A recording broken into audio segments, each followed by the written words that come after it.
it's kind of the way they ask this question is kind of misleading because um, determine whether the equation defines y as a linear function of x. If so, right?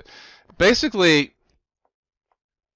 you're going to attempt to do this because by attempting to do that, that's what's going to tell you if it's a linear function with respect to y. So, for instance, if I look at the first one, if I subtract 2x from both sides, I get minus 4y plus 9 equals negative 2x. I subtract 9 from both sides, I get negative 4y equals negative 2x minus 9. Then if I divide both sides by negative 4, I get y equals negative 2 over negative 4x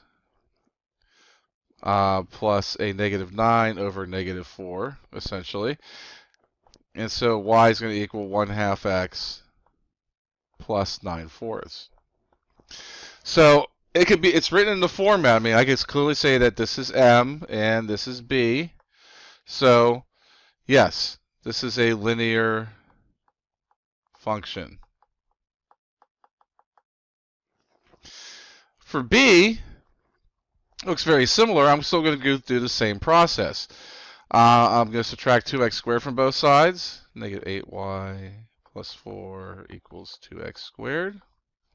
I'm going to subtract 4 from both sides. That should be a negative 2x squared. And I'm going to divide both sides by 4.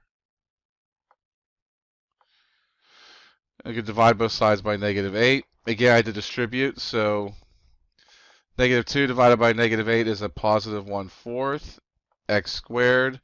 Negative 4 divided by negative 8 is a positive 1/2. Looks very similar, but this is squared.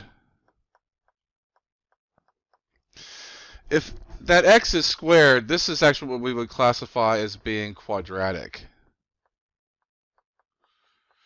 And we're going to see quadratic functions as we proceed through this course as well. We're not going to be able to avoid them. So this is not a linear function.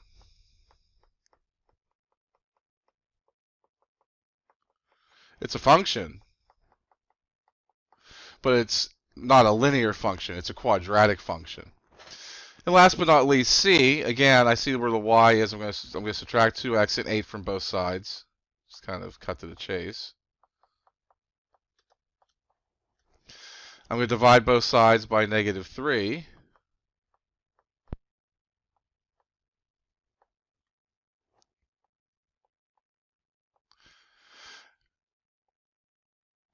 Now this looks almost linear, but except this is squared. And if I go one step further to get rid of that, to get rid of a square, I have to apply a square root. So if I square root the left-hand side, I just get y. On the right-hand side, since I'm treating y as the variable, I'm going to do a square root.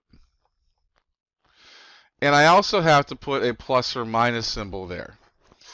Now, there's all sorts of things wrong with this. First of all, it's not in the format of a linear function. It's not in that y equals mx plus b format. So it certainly is not linear, a linear function.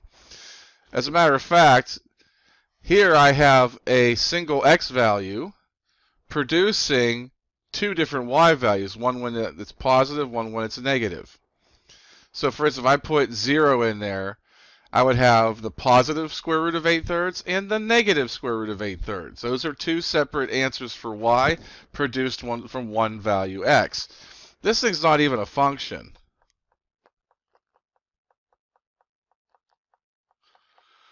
Let alone linear.